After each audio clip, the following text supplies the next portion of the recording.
We're now going to progress to some steps which are a bit more difficult. Ready, set, and begin.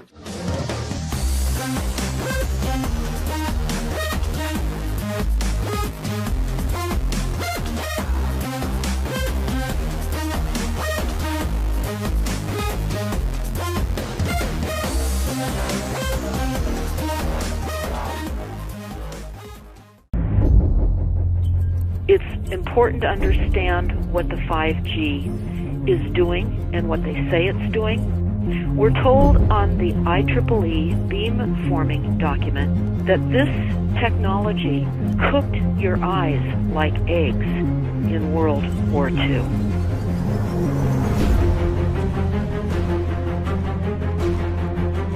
And you all need to understand these are military weapons. These are assault frequencies. If you garner nothing more than that, that's what you need to know. It's microwave radiation warfare. This is what this is.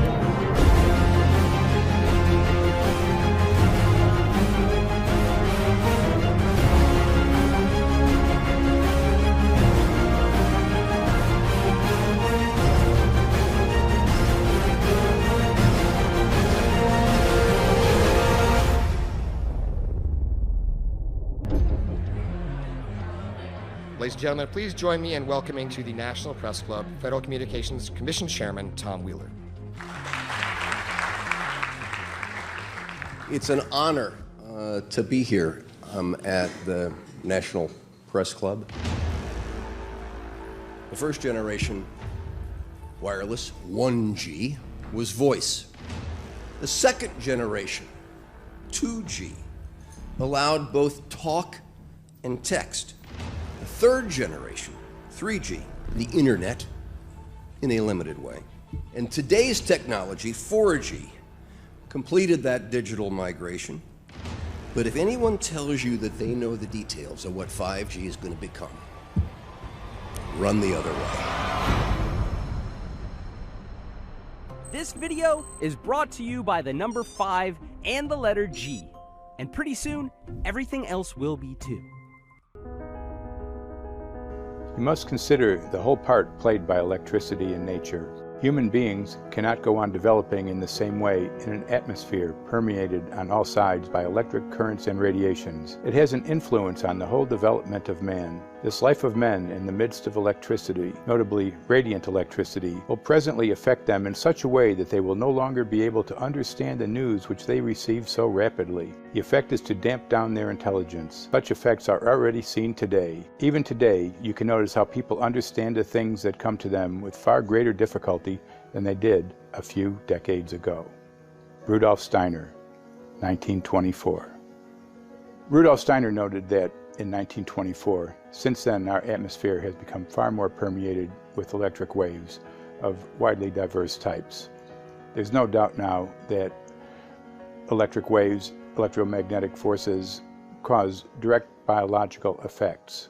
There's thousands of peer-reviewed papers on this subject. There's no doubt about it. But what are these effects? How are they affecting us? What can we do about it? We're now at a stage where we're putting in what's called 5G, which is a special type of broadcast for high-density information transfers. And it turns out that this is the same frequency bands that are used in crowd dispersal weaponry.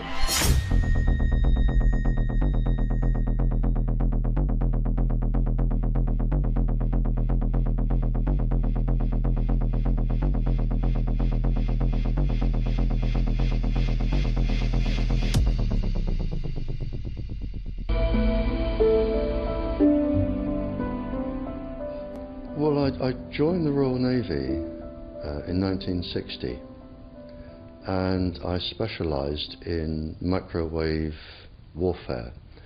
Radar, obviously, which uses microwave, but they don't just teach you radar, they teach you all about microwaves and other uses. So I understood about microwave warfare and how it can damage people, how it can harm people. Microwaves then were used as weapons, as they are today. It is a perfect stealth weapon. And when governments don't like a group of people, for instance, the ladies who protest at Greenham Common in England about the American missile base they camped, they were microwaved. We microwaved Catholics in Northern Ireland to make them sick. It goes on all over the world. And it's a weapon that you don't know you're being targeted, because the dose is very, very low, which is actually more dangerous than a high dose. It's very, very low, and it may take a year or two, but you can cause neurological damage and cancers with low-level microwaves, and you can make all your opponents sick. It's a perfect weapon for a government.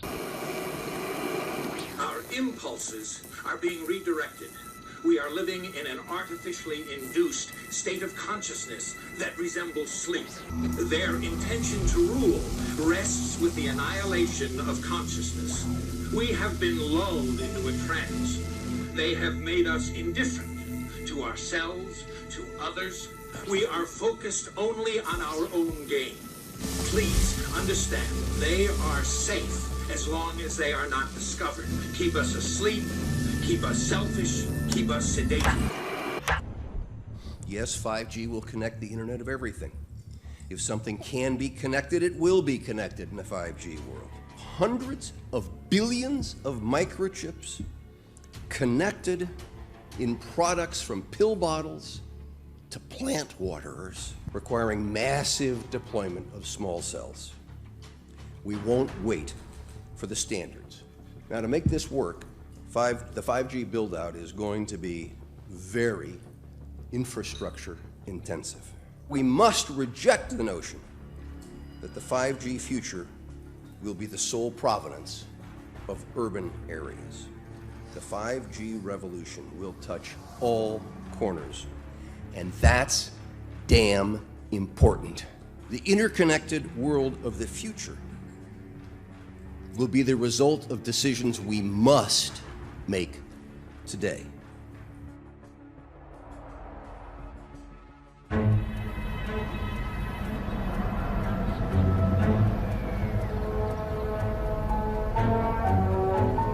The main issue before us today is Senate Bill 637 and Senate Bill 894, the former by Senator Hugh and the latter by Senator Knopf. We're going to invite the first four witnesses in support of the legislation, and that would be John Jones with Sprint, David Lewis and Andy Emerson with AT&T, Neil Krevda with Verizon, and Frank Iacovetti Jr. with T-Mobile. So be straight with me. Is it true? It could be. No, well, very no few cases. Proof there at was all. an unfortunate really incident out in situation. Iowa. Look, gentlemen, practice these words in front of the mirror. Although we are constantly exploring the subject, currently there is no direct evidence that links cell phone usage to brain cancer.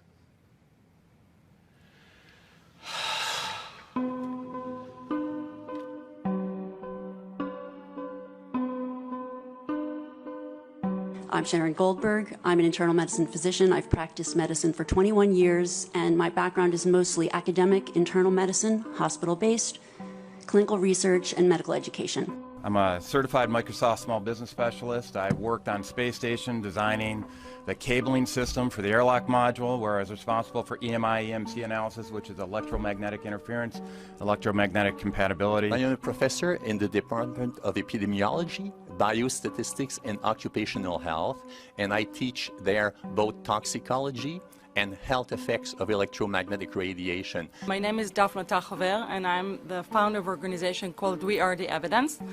We are an organization that represents the many adults and unfortunately many children who have become very sick from wireless technology radiation. There seems to be a couple false Easter eggs being put out there right now. I want to make sure we dispel that right off the gate. The effects of wireless on health scientifically are very, very clear. So it's always pushed back to the definition of an acceptable level of radiation. And that's what this is, by the way. This is about radiation. Wireless radiation has biological effects, period. My name is Dr. Angie Kolbeck. I've been reviewing the studies showing the impacts of wireless radiation on our health, and there are now thousands of studies showing the following adverse health impacts to wireless radiation: cancer, oxidative damage, DNA failure. Things like memory, dizziness, anxiety, brain fog. Headaches, nosebleeds, cognitive problem, exhaustion. We have evidence of DNA damage, cardiomyopathy, which is the precursor of congestive heart failure. Short and long-term memory loss, decreased attention spans, lower reaction times, even involuntary contractions of muscles causing misalignments of spines and jaws. Breast cancer. We suddenly have breast cancer in women who have no DNA predisposition. Disrupted immune function and change in stress proteins. Reproductive and fertility effects. There are dozens and dozens of studies that show beyond any doubt what this radiation is doing to our sperm. Now, if you take the cell phone out of your pocket, the sperm will recuperate within 3 to 4 months. What would not recuperate would be the damage to the DNA of the sperm. That is irreparable. The wife of the ex-governor of Indiana was diagnosed with glioblastoma. Same brain tumor Ted Kennedy had and John McCain had. Did you look at John McCain's scar? This is a cell phone brain tumor. LeBron James, one of our sports people, had a salivary gland tumor. That is another cell phone tumor. You didn't hear about it because immediately after that was discovered, he was paid by Samsung to become their spokesperson. We are seeing increases in brain tumors. We're seeing increases in Alzheimer's. We're seeing increases in all of the neurotransmitter diseases, ALS, Lou Gehrig's disease, Parkinson's. These are all disease systems that are known to be associated with low-level energy exposures. We talk about 24/7, around-the-clock exposure, wherever you are and your whole body. You never get away from it. And it seems from our studies that maybe your immune system can cope with for a time, but it will deteriorate. Then the irradiation will definitely damage cells at a deeper level, and the question is what will then happen? These are out of peer-reviewed papers, so these are not just hypochondriacs thinking that they're doing it. We're having real problems with this. This is no longer a subject for debate when you look at PubMed and the peer-reviewed literature. These effects are seen in all life forms: plants, animals, insects, microbes. So 5G is not a conversation about whether or not these biological effects exist. They clearly do. There is scientifically evidence that is so strong that you can be certain that the standards used by the SCC to manage health effects are wrong. We need to start measuring how much radiation are people being exposed to before we roll out 5G. There are 4 kinds of electromagnetic fields that we know are harmful to human health. So radio frequency radiation, magnetic fields, dirty electricity, and electric fields, okay? Our exposure, any given person, and all humans are affected by EMFs. What is our exposure in a day? It's not one cell phone. It's cell phones, it's multiple wireless networks, it's smart meters, it's cell towers. It's this sandwich, and it all adds up. The data we're going to look at are all published science, testing results, or public standards. At the bottom end of the radiation scale of what's called power density, or signal strength, is the minimum level at which cell phones will work, which was found to be 0.2 billionths of a microwatt per centimeter squared. Pine needles were found to age prematurely at 0.00027. At short-term exposures of 0.05, children aged 8 to 17 experienced headache, irritation, concentration difficulties, and behavioral problems. 0.1 is the biobiology or building biology guideline for extreme concern. 1.0 produced sperm DNA fragmentation and a decrease in sperm viability in vitro. Also at 1.0, the science shows the following bodily effects can occur: headaches, dizziness, fatigue, insomnia, chest pain, difficulty breathing, and indigestion. 2.5 saw altered calcium metabolism in heart muscle cells. 4.0, changes in the hippocampus affecting brain memory and learning. And at 6.0, DNA damage in cells. So where are smart meters on this list? Electrical Power Institute in December 2010 measured a single Itron smart meter with pulses up to 7.93 microwatts per centimeter squared. Our own testing indicated approximately 8.0 with 1 meter. These tests are at a close distance, approximately 1 foot away from the meter, but an infant's crib could be just as close on the other side of the wall where the meter or bank of meters are installed. Even though there are all these known health effects at levels far lower, Switzerland, Liechtenstein, and Luxembourg see fit to set the standard at 9.5. And China, Poland, and Russia, 10.0. This is the same level at which behavior has been altered, producing reflexes of avoidance following 30-minute exposures. A room of 12 smart meters, very common and even a conservative number in an apartment building, tested at 19.8 microwatts per centimeter squared. This is hundreds of times higher than levels which clearly indicate harmful effects. So how can utilities and governments get away with forcing these devices on everyone? This is how. In Canada and the US and several other civilized countries, the safety limit is set at 600 to 1,000 microwatts per centimeter squared. This so-called safety limit is literally tens of thousands of times higher than levels which are known to damage health, according to peer-reviewed published science.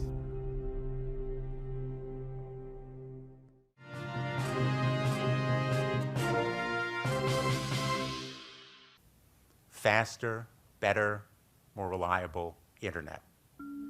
That's the promise of 5G technology, but there is also the peril.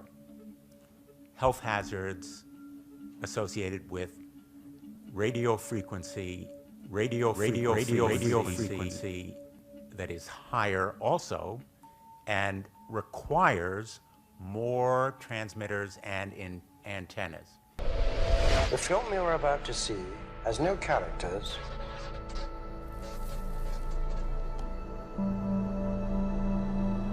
If you spare a little of your imagination, it is a film to describe to you the effect of cymatic frequencies on matter.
Everything owes its existence solely and completely to sound.